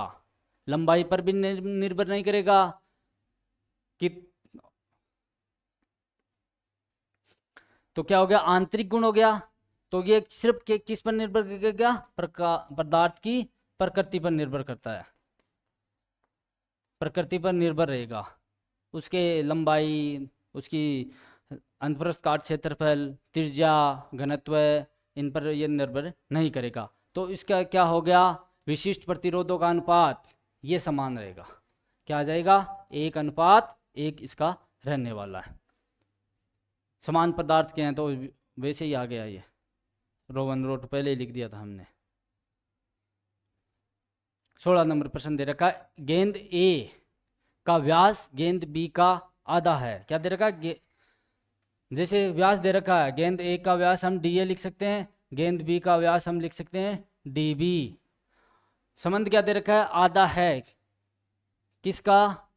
ए का व्यास डी बी का आधा, ये लिख सकते हैं संबंध इससे। अब ये लिख दिया, ये किसका है? व्यास है। तो त्रिज्या क्या आ जाएगी? त्रिज्या में संबंध आ जाएगा आर, हमें तो त्रिज्या चाहिए, आर ए आर बी का आधा हो जाएगा। अब क्या पूछा इसमें? सीमांत वेगों का अनुपात। सीमांत वेग क्या होते हैं? हमारे पास सीमांत वेग सूत्र पता है हमें। क्या होता है सीमांत वेग? वी टी लिख सकते हैं। क्या लिखते हैं? 2/9 आर स्क्वायर अपॉन ईटा श्यानता गुणांक रो माइनस सिग्मा बट्टे जी गुणा जी, ये लिखते हैं। तो त्रिज्या है। तो क्या सीमांत वेग किसके बराबर हो गया? वीटी किसके? आर। और तो कुछ नहीं दे रखा, सिर्फ आर पर। क्या दे रखा है? गेंद। तो क्या है? सिर्फ आर पर उसकी त्रिज्या किसके हो गया? आर का घात 2 के समानुपाती होती है। अब देखो दोनों का अनुपात मैं लिख सकता हूँ वी टी ए बट्टे वी टी बी बराबर सीमांत वेग पहले गेंद का, सीमांत वेग दूसरी गेंद का, इसका अनुपात हमें ज्ञात करना है। तो आर ए त्रिज्या ए गेंद की बट्टे त्रिज्या बी गेंद की। हमें पता क्या दे रखा है? आर ए के स्थान पर आर बी बट्टे 2 लिख सकते हैं। तो क्या लिख दूंगा मैं? आर बी का स्क्वायर बट्टे 4 आर बी का स्क्वायर। क्या निकल कर आएगा? 1:4 निकल कर आएगा। तो हमारे पास ऑप्शन ए है। ऊपर नीचे होते ही बी भी हो सकता है, लेकिन होगा ये आपका ए आंसर। अगला, ताप में वृद्धि के साथ श्यानता गुणांक ईटा। देखो ताप क्या कर रहे हैं? वृद्धि कर रहे हैं। ताप में क्या कर रहे हो? वृद्धि कर रहे हो। तो हमें ईटा पर क्या प्रभाव पड़ेगा? श्यानता गुणांक पर क्या प्रभाव पड़ने वाला है? तो ताप वृद्धि से जो आपके लिक्विड हैं, द्रव हैं, द्रवों की श्यानता ईटा, द्रवों की श्यानता क्या हो जाएगी? घटती है। क्या होगी? द्रवों की श्यानता घटती है। और गैसों के लिए दे रखा है, गैसों की श्यानता क्या होगा, बढ़ेगी। क्यों, जैसे ताप वृद्धि करेंगे गैस के पार्टिकल को ऊर्जा प्राप्त होगी और वो तेज गति से गैस फैलेगी, तो क्या है, उसकी सांद्रता बढ़ जाएगी, जबकि द्रव्यों की घटेगी, द्रव्यों की घटेगी। ये आपके लिए ऑप्शन कौन सा सही है, द्रव्यों के लिए घटता है और गैसों के लिए बढ़ता है। ऑप्शन आपका बी सही है। इसके बाद में हम प्रश्न अगला करेंगे। अगला प्रश्न, एक द्रव में गिरते हुए गोले के लिए अंतिम वेग दे रखा है v, सीमांत वेग। अंतिम वेग क्या होता है, सीमांत वेग v दे रखा है। यदि गोले की त्रिज्या दुगुनी कर दी जाए तो गोले का अंतिम वेग क्या होगा। देखो पहले जैसे त्रिज्या r थी, त्रिज्या r, तो क्या होगा, अंतिम वेग या सीमांत वेग क्या दे रखा है, v दे रखा है। अब कर रहे हैं, त्रिज्या कितनी है, त्रिज्या r डैश कितनी है, पहले की दुगुनी, त्रिज्या कर रहे हैं दुगुनी, तो क्या है, गोले का अंतिम वेग क्या होगा, हमें पता है सीमांत वेग v बराबर क्या होता है, 2/9 r² बट्टे ईटा रो माइनस सिग्मा इंटू जी। देखो r के समानुपाती होता है, v क्या होता है, r² के समानुपाती होता है। तो हमें देखो पहले का सीमांत वेग v माना था, दूसरे का अगर v डैश मानेंगे, दोनों का अनुपात करेंगे v/v डैश बराबर, हमें v डैश याद करना, v का तो हमें पता है r² बट्टे r डैश का स्क्वायर। r डैश हमें पता क्या है 2r, r² बट्टे r डैश क्या आ गया 2r आ गया। तो क्या आ जाएगा, 2r का स्क्वायर करोगे तो r² बट्टे 2r 4 आएगा, क्या जाएगा 4r का स्क्वायर आ जाएगा। r² से r² कट गया तो क्या आ जाएगा v/v डैश, क्या आ जाएगा 1/4, क्रॉस मल्टीप्लाई करोगे तो यहाँ से v डैश निकल कर आएगा 4v, पहले पिंड के वेग का 4 गुना हो जाएगा, ऑप्शन डी, ऑप्शन डी। इसके बाद में एक असमान अनुप्रस्थ काट के क्षैतिज पाइप के से पानी प्रवाहित हो रहा है, अनुप्रस्थ क्या है, असमान है, असमान हो गया, इस प्रकार का पाइप है और इससे क्या हो रहा है, पानी प्रवाहित हो रहा है। पानी मान लो, कोई भी लिक्विड, कोई भी द्रव मान सकते हैं। तो पाइप के संकरे भाग के लिए, ये पाइप का कौन सा भाग है, संकरा भाग है, ये आपका चौड़ा है। क्या दे रखा, दाब और चाल, दाब और देख, जहां जो हम पढ़ते हैं किसमें, बर्नौली पर में, कहाँ पढ़ेंगे ये, द्रवों का गुण पढ़ते हैं वहां पे बर्नौली पर में आती है। और बर्नौली पर में ये कहती है कि असमान अनुप्रस्थ काट का जो पाइप है उसके संकरे भाग का, संकरा भाग है, उस पर चाल तो अधिकतम होगी, क्या होगी, चाल अधिकतम होगी और दाब क्या होगा, न्यूनतम होगा। इस पर क्या होगी, वेग, वेग क्या होगा, अधिकतम, और आपकी क्या हो जाएगा, दाब, दाब पूछ रखा ना, दाब आ जाएगा मिनिमम। तो प्रश्न को उल्टा भी कर सकते हैं, तो आपका ऑप्शन तो इससे टिक हो गया, क्या हो गया, न्यूनतम दाब अधिकतम चाल। लेकिन इस चौड़े पार्ट पर भी पूछ सकते हैं प्रश्न, तो इसके लिए क्या आ जाएगा, वेग आ जाएगा मिनिमम और आपका दाब आ जाएगा मैक्सिमम। दाब क्या हो जाएगा, अधिकतम हो जाएगा, ये भी आपसे पूछा जा सकता है। ये हमारे ये से हो जाएगा, किससे आएगा, बर्नौली प्रमेय से आएगा, बर्नौली प्रमेय से। 20वां प्रश्न, तरल के प्रवाह के लिए सातत्य समीकरण, हम सातत्य समीकरण पढ़ते हैं, सातत्य समीकरण तरल यांत्रिकी में।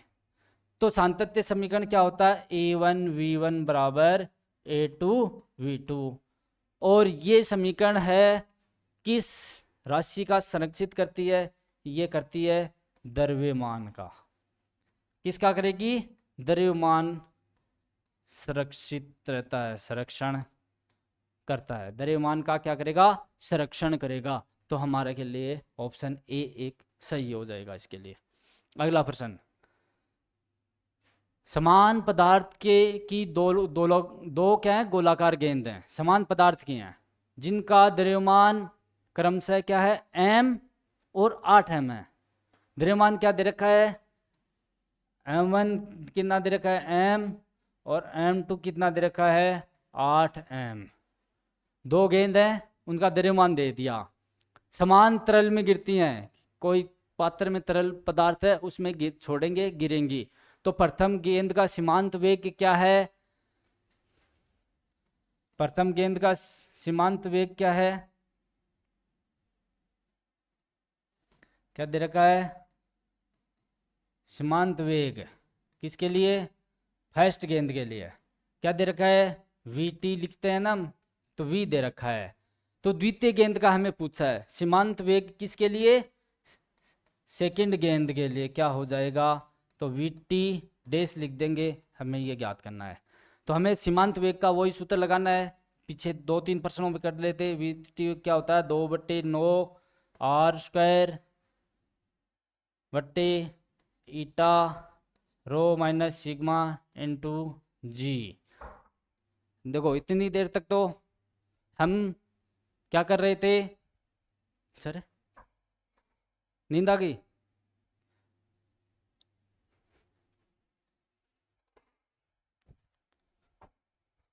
इतनी देर तक हम त्रिज्या दे रखी थी, लेकिन अब हमें त्रिज्या नहीं दे रखी, क्या दे रखा है, द्रव्यमान। लेकिन हम पीछे एक क्वेश्चन करके आए थे, उससे हम क्या निकाल कर आए थे, द्रव्यमान क्या होता है, घनत्व गुणा क्या होता है, आयतन, घनत्व गुणा आयतन होता है। तो आपको पता है m क्या हो गया, घनत्व को रोज लिख सकते हैं, आयतन को 4/3 पाई r³ लिख सकते हैं।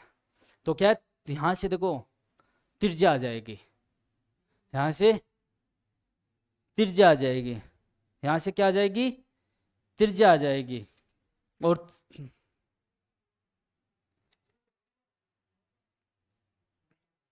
त्रिज्या और द्रव्यमान में संबंध आ जाएगा। तो क्या आ जाएगा, m क्या आ जाएगा, r³, ये राशि क्या है, नियत है।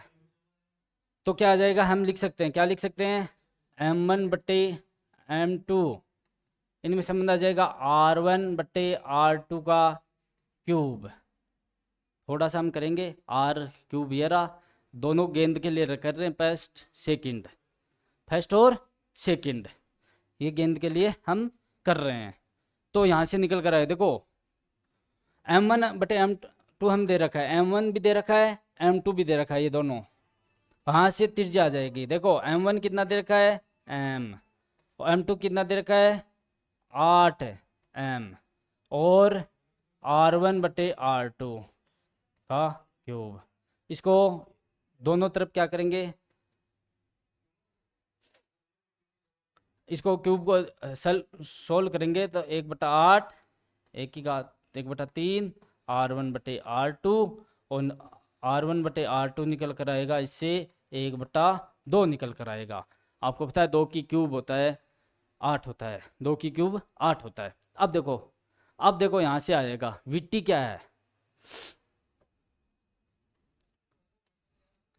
vt r² के है, तो लिखेंगे vt1 और vt2 r1/r2 का स्क्वायर हो जाएगा। vt1 क्या दे रखा है, vt1 फर्स्ट के लिए क्या दे रखा है, ये सेकंड है, फर्स्ट के लिए v दे रखा है, v बटे VT2 1/2 ये निकाल कर लाए थे हम, इसका स्क्वायर करेंगे तो V बटे VT2 बराबर 1/4 आ जाएगा, 1/4 आ जाएगा। अब इसको क्रॉस मल्टीप्लाई करोगे तो VT2 निकल कर आ जाएगा 4V। ये आंसर एक पहले भी आया था लेकिन उसमें त्रिज्या दे रखा था, ये आंसर एक क्वेश्चन में पहले भी आया था लेकिन उसमें त्रिज्या दे रखी थी, लेकिन इसमें त्रिज्या न देकर द्रव्यमान दे दिया। और हमने द्रव्यमान घनत्व आयतन इनसे संबंध बनता है ना, द्रव्यमान बराबर घनत्व गुणा आयतन, और यहाँ से हम क्या त्रिज्या में संबंध लेकर आ गए। और त्रिज्या में संबंध लेने के बाद में आएगा 1/2 और वो फॉर्मूला लगाएंगे तो 4V हमारा आंसर ये हो जाएगा। थोड़ा सा क्या है, ये भी लंबा प्रश्न है, ये भी क्या है, लंबा प्रश्न है, ध्यान दें। बहुत ये क्वेश्चन बहुत बार आया हुआ है परीक्षा में, बहुत बार आया हुआ है। अब देखो 22 नंबर प्रश्न, द्रव्य का शांता गुणांक किस पर निर्भर करता है? द्रव्य का शांता गुणांक किस पर निर्भर करता है? द्रव्य की प्रकृति, ताप, दाब और उपरोक्त सभी। मतलब कि शांता गुणांक ईटा द्रव्य की प्रकृति पर भी निर्भर करेगा, उसके ताप पर भी निर्भर करेगा। ताप को बढ़ाएंगे तो द्रव्यों की शांता क्या होती है, घटती है। ताप को कम करेंगे द्रव्यों की शांता बढ़ती है। दाब, इसी प्रकार से दाब भी आएगा, दाब बढ़ाएंगे तो शांता क्या होगी, बढ़ती है, घटाएंगे तो शांता कम होगी। प्रकृति पर भी निर्भर करता है कि द्रव्य कैसा है, कि द्रव्य गाढ़ा है, द्रव्य पतला है। द्रव्य गाढ़ा है तो शांता क्या हो जाएगी, ज़्यादा होगी, द्रव्य पतला है तो शांता हो जाएगी कम। तो आपके ये तीनों चीज़ों पर निर्भर करता है। फिर दे रखा है असमान त्रिज्या की नली का 2 स्थानों पर अनुप्रस्थ काट का अनुपात 1:2 दे रखा। क्या दे रखा भाई, अनुप्रस्थ काट क्षेत्रफल A1 A2 1:2 दे रखा है। फिर दे रखा असंपीड्य द्रव्य के लिए नली में प्रवेश कर रहे तथा बाहर निकल रहे द्रव्य का द्रव्यमान अनुपात क्या होने वाला है? क्या दे रखा, द्रव्यमान अनुपात क्या होने वाला है। अब देखो थोड़ी देर पहले हम बात कर रहे थे असमान त्रिज्या, मतलब तो क्या है, उसके लिए क्या करेंगे, सातत्य समीकरण। सातत्य समीकरण आपको पता है, थोड़ी देर बाद पहले बात कर रहे थे क्या होती है, A1V1 बराबर A2V2 भी बात की थी हमने कि यह सातत्य समीकरण होती है। लेकिन क्या असंपीड्य द्रव्य हैं तो उनमें से द्रव्य बाहर निकले प्रवेश करे, उसके लिए द्रव्यमान का अनुपात पूछा है। तो क्या जहाँ सातत्य समीकरण लगती है आपको पता है, तो क्या है, ये किसको करेगी, द्रव्यमान संरक्षण नियम का पालन करती है।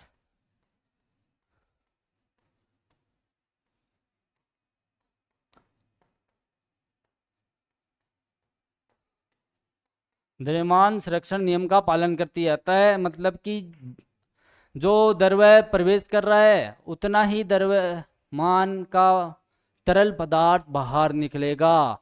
तो इसका अनुपात क्या हो जाएगा, 1:1 हो जाएगा। ये हम क्या, सातत्य समीकरण हमारी ये कहती है कि असमान अनुप्रस्थ काट की जो नली है उसमें प्रवेश कर रहे द्रव्य का द्रव्यमान और बाहर निकल रहे द्रव्य का द्रव्यमान क्या होगा, समान होगा। अगला प्रश्न, अगला भी देखो इस प्रकार का ही है, लेकिन इसमें क्या दे रखा है,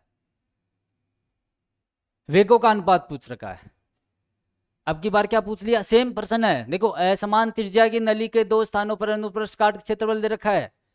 क्या दे रखा है, A1:A2 दे रखा है। क्या है, 1:2 दे रखा है इसने। असंपीड्य द्रव्य के लिए नली में प्रवेश कर रहे और बाहर निकल रहे वेगों का अनुपात हमें क्या पूछ लिया, V1:V2। तो हम लगा सकते हैं अब की बार, पिछली बार पूछा था द्रव्यमानों का अनुपात, लेकिन अब की बार क्या पूछ लिया, उनके वेगों का। तो सातत्य समीकरण क्या है, A1V1 बराबर A2V2।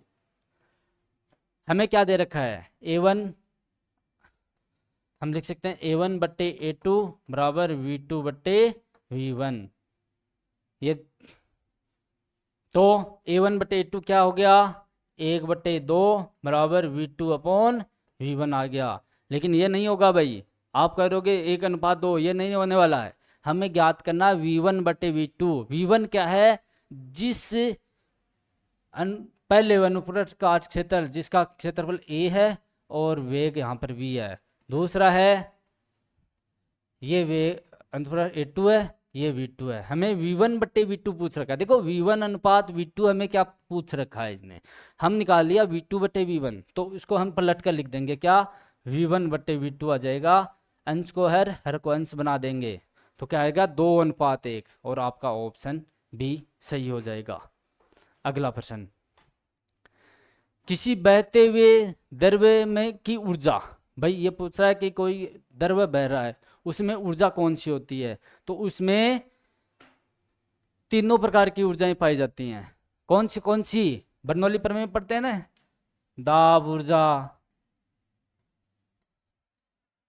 फिर स्थितिज ऊर्जा, और फिर पढ़ते हैं गतिज ऊर्जा। ये तीनों प्रकार की इसमें क्या पाई जाएंगी, ऊर्जाएं पाई जाएंगी। बहते हुए द्रव्य में तीनों प्रकार की ऊर्जाएं पाई जाएंगी, ये तीनों प्रकार की ऊर्जाएं पाई जाएंगी, और आपका ऑप्शन डी करेक्ट हो जाएगा, इसमें सही हो जाएगा। सर्वाधिक शांता होगी, अब देखो हमारे ऑप्शन में दे रखा, ऑप्शन से चलेंगे। सर्वाधिक शांता, द्रव्य दे रखे हैं, हाइड्रोजन भी दे रखा, ऑक्सीजन भी दे रहा है, ये भी, और जल, पारा, तो इसमें सर्वाधिक शांता होगी पारे की, क्योंकि पारा क्या होता है, इनसे क्या है, गाढ़ा होता है, तो गाढ़े पदार्थों की बताया था कि शांता ज्यादा होती है।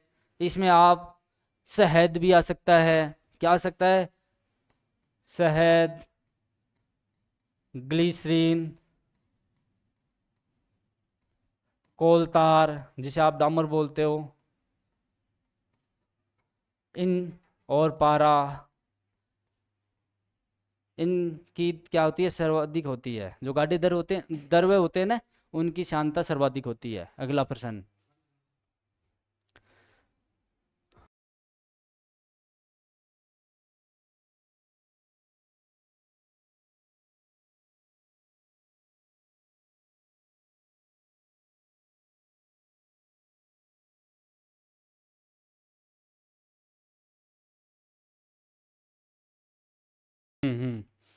प्रश्न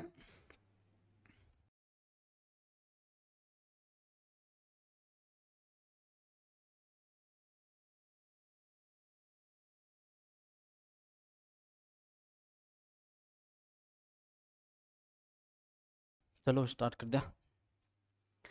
क्या पूछा है 27 नंबर में, रेनॉल्ड के अनुसार क्रांतिक वेग, हम संबंध पढ़ते हैं इसमें, क्रांतिक वेग क्या लिख सकते हैं, वीसी बराबर क्या लिखेंगे, रेनॉल्ड संख्या R E eta upon rho D.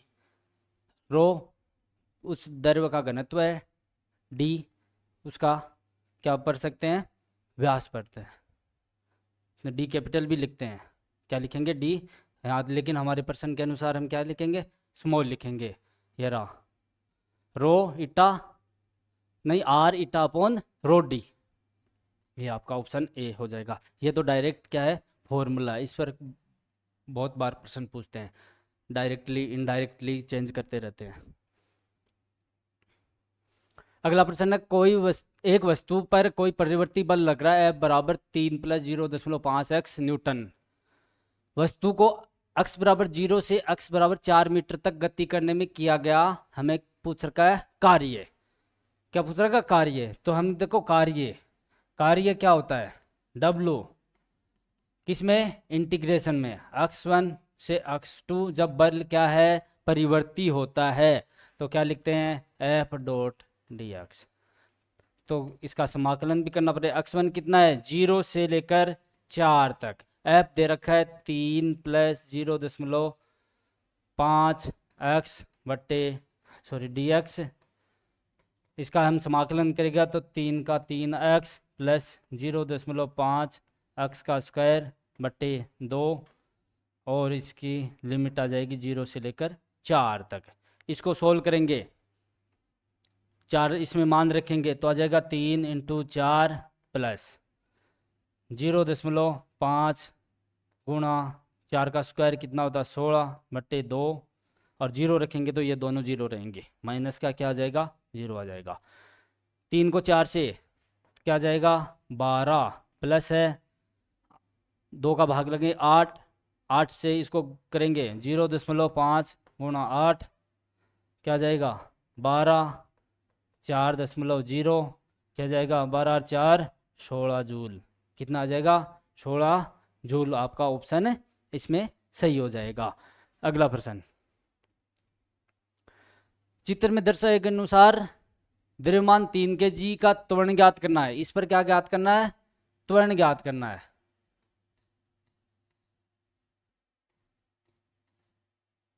त्वरण ज्ञात करना है, जबकि 2 kg द्रव्यमान का त्वरण दे रखा है इस पिंड का। क्या दे रखा है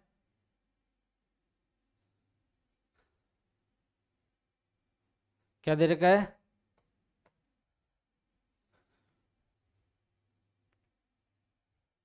इसका त्वरण दे रखा है, कितना दे रखा है 2 मीटर प्रति सेकंड का स्क्वायर। और इस पर बल दे रखा है कितना लग रहा है, पूरे इस सिस्टम पर 10 न्यूटन का बल लग रहा है। तो हम क्या करेंगे 2 kg दो द्रव्यमान, तो इस पर बल कितना लगा त्वरण कितना 2, तो हम इस पिंड पर बल लगा लेंगे, बल बता देंगे कितना लगा F बराबर ma। तो F का मान दे रख m का मान कितना 2, a का मान 2, इस पर 4 न्यूटन का बल और लग रहा। कितने का 4 न्यूटन का। तो क्या है 4 न्यूटन का लग रहा है, तो इस 3 kg पिंड पर भी क्या 4 न्यूटन का बल लगेगा, क्योंकि ये जुड़े हुए हैं। इस पर भी अतः लिख सकते हैं 3 kg पिंड पर भी क्या है बल कितना लगेगा 4 न्यूटन का लगेगा। कितना लगेगा 4 न्यूटन का लगेगा, 4 न्यूटन का लगेगा। तो क्या है, लेकिन क्या पूरे जो सिस्टम पर कितना लग रहा है 10 न्यूटन का बल लग रहा है। पूरे सिस्टम पर कितना लग रहा है 10 न्यूटन का बल लग रहा है। तो क्या है नेट फोर्स क्या हो जाएगा नेट बल क्या हो जाएगा, कुल बल क्या हो जाएगा 10 माइनस कितना 4, तो इस पर लगेगा 6 न्यूटन। किस पर 3 kg वाले पर। 3 kg वाले पर कितना लगेगा 6 न्यूटन का बल लगेगा। अब आपको पता है 6 न्यूटन का, तो F बराबर ma। F भी दे रखा है कितना 6, m का मान 3, a का मान पूछ रखा है, तो a आ जाएगा 6/3, तो कितना आएगा 2 मीटर प्रति सेकंड का स्क्वायर। कहाँ है 2 मीटर प्रति सेकंड का स्क्वायर, ये रहा ऑप्शन नंबर बी। थोड़ा सा देखना है कि इस पर त्वरण दे रखा है हमें कितना 2 मीटर प्रति सेकंड स्क्वायर, तो बल निकाल लेंगे। और ये क्या आपस में जुड़े हुए हैं, इस पर इतना बल लगा रहे हैं तो इस पर भी क्या 4 न्यूटन का ही बल लगने वाला है। तो नेट फोर्स आ जाएगा 10 में से 4 घटाएंगे तो 6 न्यूटन का, और इससे हम वापस F बराबर ma लगाकर हम इसका त्वरण ज्ञात कर लेंगे। अगला प्रश्न, 2 kg द्रव्यमान की एक वस्तु पर एक बल कार्यकारी है ताकि इसकी स्थिति समय के साथ किस प्रकार x बराबर 3t² प्लस 5 के अनुसार बदलती है। तो पहले 5 सेकंड में बल द्वारा किया गया कार्य ज्ञात करना है। कौन से पहले 5 सेकंड में, 0 से लेकर 5 सेकंड में कितने कार्य किया गया। तो हम इसमें क्या लगाएंगे कार्य ऊर्जा पर में, क्या लगाएंगे कार्य ऊर्जा पर में। सबसे पहले यहां से क्या निकल कर आएगा, हमें x दे रखा है ना, x बराबर 3t² प्लस 5, तो हम इसका अवकलन करेंगे। आपको पता है dx t के सापेक्ष dx, ये क्या हो जाएगा v, और ये आ जाएगा आपका 6t। फिर एक बार करेंगे तो निकल कर आएगा त्वरण क्या आ जाएगा d2x/dt², क्या आ जाएगा 6। तो त्वरण कितना हो जाएगा 6 मीटर प्रति सेकंड का स्क्वायर हो जाएगा। त्वरण क्या हो जाएगा 6। अब बल निकालेंगे, त्वरण निकल गया तो बल निकालेंगे F बराबर ma। m कितना दे रखा है 2 और 6, कितना का 12 न्यूटन का बल लगेगा। कितना 12। अब हमें क्या ज्ञात करना, कार्य। कार्य ज्ञात करना, तो हम पता है कार्य ऊर्जा प्रमेय, कार्य ऊर्जा प्रमेय पता है क्या होती है, कार्य ऊर्जा प्रमेय। कार्य ऊर्जा प्रमेय क्या होती है, तो कार्य W बराबर क्या होता है, गतिज ऊर्जा में परिवर्तन के बराबर होता है। कार्य क्या होता है, गतिज ऊर्जा में परिवर्तन के बराबर होता है। कैसे लिखते हैं, W बराबर डेल्टा के लिख देते हैं, W बराबर डेल्टा के लिख देंगे हम इसमें, तो आपका निकल कर आएगा। वैसे इसकी ज़रूरत नहीं पड़ेगी, V की ज़रूरत पड़ेगी, यहाँ से V क्या आ जाएगा हम निकाल लेंगे। देखो W बराबर 1/2 mv फाइनल का स्क्वायर, भाई गतिज ऊर्जा ये होती है 1/2 mv स्क्वायर, फाइनल की आ जाएगी 1/2 mv इनिशियल आ जाएगा, इनिशियल का स्क्वायर आ जाएगा। अब मैं देखो वेग देखो, वेग मैं यहाँ पे निकाल रहा हूँ v इनिशियल, मतलब t बराबर 0 पर, t बराबर 0 पर, t बराबर 0 रखो तो v इनिशियल निकल कर आएगा 0, और v फाइनल कहाँ, t बराबर कितने सेकंड पर, 5 सेकंड, t बराबर कितने 5 सेकंड पर, 5 सेकंड पर इसका वेग क्या हो जाएगा, देखो 6 × 5 कितना हो जाएगा, 30 मीटर प्रति सेकंड हो जाएगा, 30 मीटर प्रति सेकंड हो जाएगा। रख दो इसमें, तो W आ जाएगा 1/2 m कितना है 2, v कितना है 30 का स्क्वायर फाइनल का 1/2 2 × 0, तो क्या निकल कर आएगा 1/2 × 2 × 30 का स्क्वायर करोगे 900, ये 0 हो जाएगा, 2 से 2 कट गया, यह आ जाएगा 900 जूल।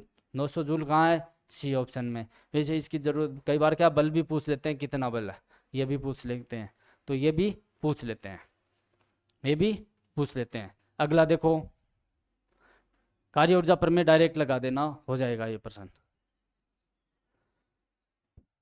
1 ग्राम और 9 ग्राम के दो द्रव्यमान समान गतिज ऊर्जा से क्या है, गतिशील है, उनके संगत रेखीय संवेग का अनुपात ज्ञात करना है। क्या दे रखा है हमें, m1 अनुपात m2 मान लो, क्या दे रखा है 1:9 दे रखा है, 1 ग्राम अनुपात 9 ग्राम, और क्या दे रखा है, गतिज ऊर्जा समान दे रखा है, क्या है, काइनेटिक एनर्जी, क्या दे रखी है, काइनेटिक एनर्जी प्रथम की और काइनेटिक एनर्जी द्वितीय की समान है। तो हमें क्या ज्ञात करना है, क्या ज्ञात करनी है, संवेग ज्ञात करना है, संवेग। तो आपको पता है कि संवेग में क्या संबंध होता है, काइनेटिक एनर्जी और संवेग में क्या संबंध होता है, क्या है, काइनेटिक एनर्जी और संवेग में P व काइनेटिक एनर्जी में संबंध क्या होता है, लिखते हैं P बराबर √2m काइनेटिक एनर्जी, क्या लिखेंगे, काइनेटिक एनर्जी, काइनेटिक एनर्जी। तो लिखे देखो, तो यहाँ से P स्क्वायर आ जाएगा 2m × काइनेटिक एनर्जी। अब किसके लिए, प्रथम के लिए और द्वितीय के लिए, प्रथम के लिए और द्वितीय के लिए लिखना हमें काइनेटिक एनर्जी, तो लिख लो P1 का स्क्वायर, दोनों का अनुपात कर लेता हूँ मैं साथ में, P2 का स्क्वायर बट्टे 2m1 काइनेटिक एनर्जी को लिख देते हैं 1 से बट्टे 2m2, और क्या लिखेंगे, काइनेटिक एनर्जी 2, 2 से 2 कैंसिल हो जाएगा, काइनेटिक एनर्जी बराबर हैं m1 और m2 दे रखा है 1/9, तो आ जाएगा 1/9, तो क्या आ जाएगा P1 बट्टे P2 हमें ज्ञात करना है, और इसका क्या हो जाएगा, वर्गमूल हो जाएगा बटा 9, 1 का 1 होगा, 9 का कितना हो जाएगा 3, तो आ जाएगा आपका 1:3 आ जाएगा, 1:3 आ जाएगा। नेक्स्ट प्रश्न क्या है, 2 kg द्रव्यमान का एक पिंड 5 मीटर की ऊंचाई से एक स्प्रिंग पर गिरता है और स्प्रिंग नियतांक दे रखा है 200 न्यूटन मीटर स्क्वायर हो, तो स्प्रिंग में क्या ज्ञात करना, अधिकतम संकुचन कितना होगा। भाई जैसे ये स्प्रिंग है और इस पर एक पिंड गिरता है,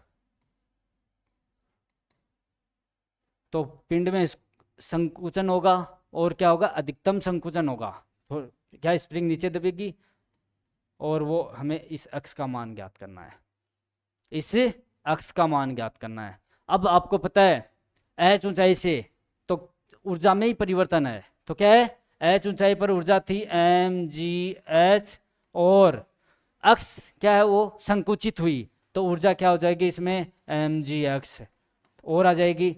अब स्प्रिंग की हम ऊर्जा पढ़ते हैं, प्रत्यास्थ स्थितिज ऊर्जा 1/2 के अक्ष का स्क्वायर, 1/2 के अक्ष का स्क्वायर।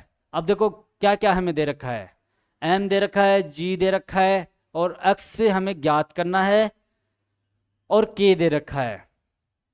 m कितना दे रखा है 2, g दे रखा है 9.8, इसको मैं ले लेता हूँ, h कितना दे रखा है कितना 5, और x बराबर 1/2 गुणा k का मान दे रखा है 2000 गुणा x का स्क्वायर, इसका k दे रखा है ना।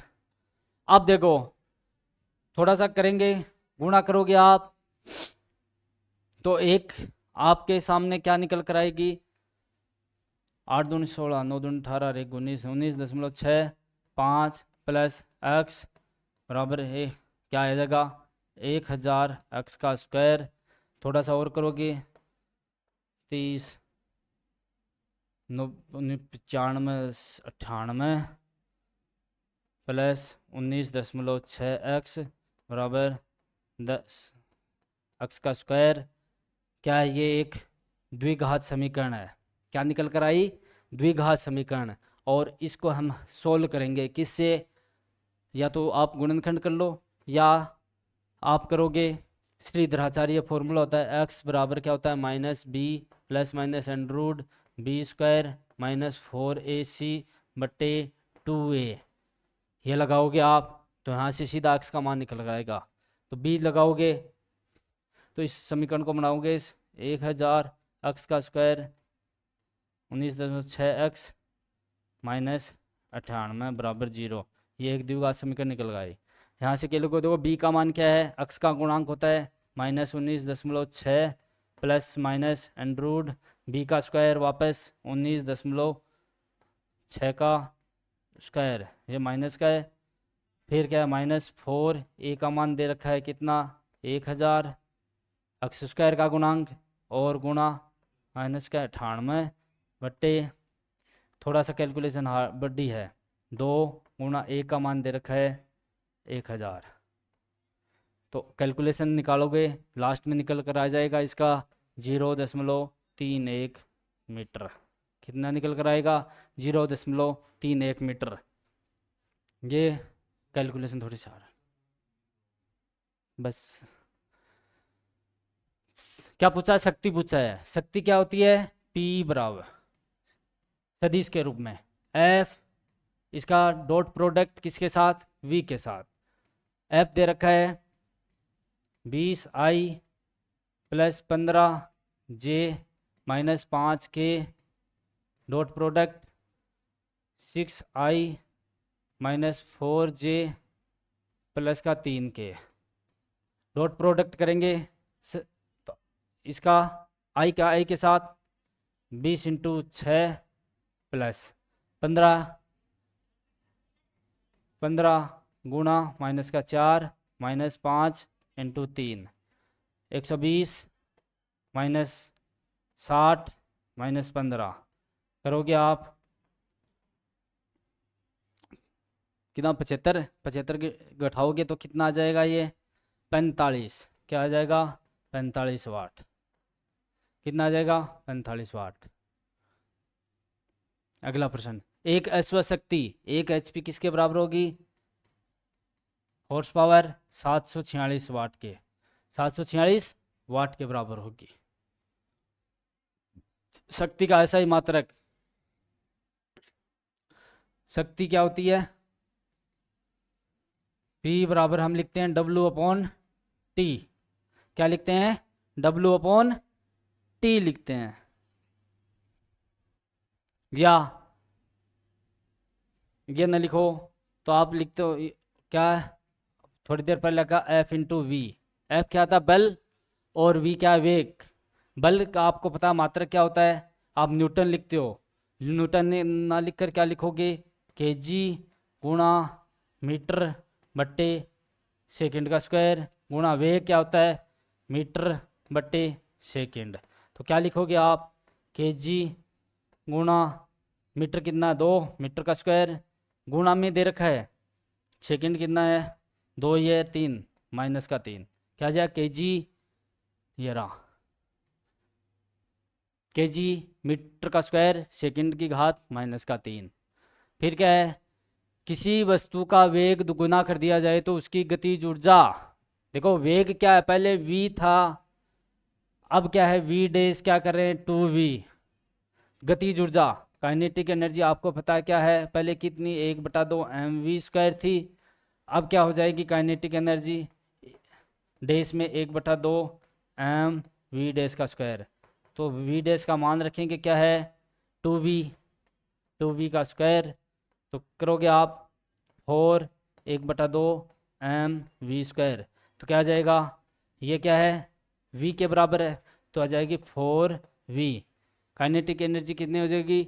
4 गुणी, पहले की कितनी हो जाएगी? 4 गुणी हो जाएगी। अगला प्रश्न, एक पाइप में बहते हुए पानी की ऊर्जा, भाई पानी बह रहा पाइप से, तो इसमें कौन सी होगी? गतिज ऊर्जा होगी। कौन सी ऊर्जा होगी? देखो स्थितिज ऊर्जा नहीं होगी, इसमें होगी गतिज ऊर्जा। बह रहा है, बहने में कौन सी होगी? गतिज ऊर्जा। गति कर रहा है पानी तो उसमें गतिज ऊर्जा होगी, और उसमें ऊर्जा भी नहीं होगी, ध्वनि ऊर्जा भी नहीं होगी, और स्थितिज ऊर्जा भी नहीं होगी। तो कौन सी होगी? गतिज ऊर्जा। अगला प्रश्न, एक पिंड निर्वात में अकेले गुरुत्वीय प्रभाव में स्वतंत्र रूप से गिर रहा है। गिरने के दौरान निम्न में से कौन सी राशि समान बनी रहती है? भाई पिंड गिर रहा है, नीचे गिर रहा है, पिंड में कौन सी, भाई ऊपर था इसमें थी स्थिर था ना, तो इसमें स्थितिज ऊर्जा थी। और गतिज ऊर्जा क्या होगी इसमें? उसमें स्थिर होगा तो गतिज ऊर्जा उसमें शून्य होगी। लेकिन जैसे गिरेगा तो गतिज ऊर्जा क्या होगी? बढ़ेगी, और स्थिति ऊर्जा कम होगी। तो क्या है? ये तो चेंज हो रहे हैं दोनों, लेकिन हमें पूछ रहा है क्या? समान बनी रहती है। तो जो कुल यांत्रिक ऊर्जा थी वो समान बने रहेगी। कुल यांत्रिक ऊर्जा, कुल ऊर्जा क्या होती है आपको पता है? स्थितिज ऊर्जा, स्थितिज ऊर्जा प्लस गतिज ऊर्जा, इन दोनों का योग होता है। गतिज ऊर्जा अधिकतम तो स्थितिज ऊर्जा न्यूनतम, गतिज ये समान बनी रहेगी, कुल यांत्रिक ऊर्जा समान रहेगी। 39 नंबर देखो, किन्हीं दो पिंडों के मध्य अप्रत्याश टक्कर के दौरान निम्न में से कौन सी राशि क्या होगी? संरक्षित रहती है। जब टक्कर पड़ते हैं, टक्कर में क्या होता है कि गतिज ऊर्जा भी चेंज होगी, यांत्रिक ऊर्जा, कुल रेखीय संवेग, और पिंड की चाल भी चेंज होती है। भाई यांत्रिक ऊर्जा भी चेंज होती रहती है, लेकिन क्या हो जाएगा? कुल रेखीय संवेग क्या हो जाएगा? उसका संरक्षित रहता है। क्या हो जाएगा? कुल यांत्रिक ऊर्जा रहेगी, इसकी कुल यांत्रिक ऊर्जा, क्योंकि गतिज ऊर्जा चेंज होगी, स्थितिज भी चेंज होगी, लेकिन दोनों का योग क्या होता है आपको? गतिज ऊर्जा और स्थितिज ऊर्जा के बराबर होगा। तो क्या है? कुल यांत्रिक ऊर्जा उसकी नियत रहती है या संरक्षित रहती है। अगला प्रश्न, लास्ट प्रश्न है, 5 kg का एक द्रव्यमान 1 मीटर वाले वर्ताकार पथ के अनुदिश घूम रहा है। यदि द्रव्यमान 300 चक्कर प्रति मिनट की गति से घूमता है, तो इसकी हमें क्या ज्ञात करनी है, गतिज ऊर्जा। क्या दे रखा है देखो, m द्रव्यमान दे रखा है 5 kg, और क्या दे रखा है, त्रिज्या दे रखी है r कितना दे रखा है 1 मीटर, और इसका क्या दे रखा है, आवृत्ति दे रखी है। क्या दे रखी है, आवृत्ति कितनी दे रखी है, आवृत्ति f क्या रखी है 300 चक्कर क्या दे रखा है प्रति मिनट। हम इसको सेकंड में लेकर आएंगे, सेकंड में लेकर आएंगे तो क्या हो गया जाएगा, सेकंड में लेकर मिनट है तो सेकंड में चेंज करेंगे तो क्या हो जाएगा 300/60, क्या आ जाएगा 5 चक्कर क्या करेगा वो, आवृत्ति आ गई इसकी 5 चक्कर प्रति मिनट, 5 चक्कर प्रति सेकंड आएगा। उसके बाद में हम इसका क्या वेग ज्ञात करेंगे, क्या कोणीय वेग बोलते हैं, क्योंकि ये क्या है चक्कर वर्ताकार पथ में गति कर रहा है तो कोणीय वेग निकल कर आएगा। तो कोणीय वेग ओमेगा, ओमेगा क्या होता है 2πf, एफ हमें दे रखी है कितनी 5, 2π × 10 बराबर 50 नहीं 5 है, कितने रखी है 5, तो आ जाएगा 10π, 10π आगे क्या है रेडियन प्रति सेकंड, रेडियन प्रति सेकंड।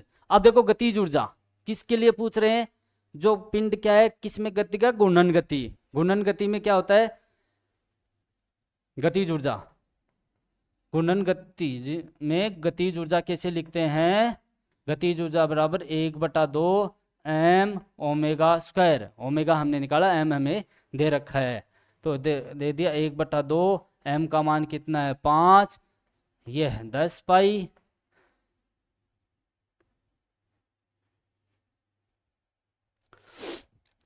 का स्क्वायर, 10π का स्क्वायर आएगा ना तो क्या आएगा, ये आ जाएगा 100π स्क्वायर गुणा 5/2 लगाओगे तो आ जाएगा 250 pi square joule, 250 pi square joule आएगा ये आपका आंसर करेक्ट होगा। तो ये जो 25 मई को पेपर हुआ था उसके क्वेश्चन के सॉल्यूशन है फिजिक्स वाले के, ठीक है, ओके धन्यवाद।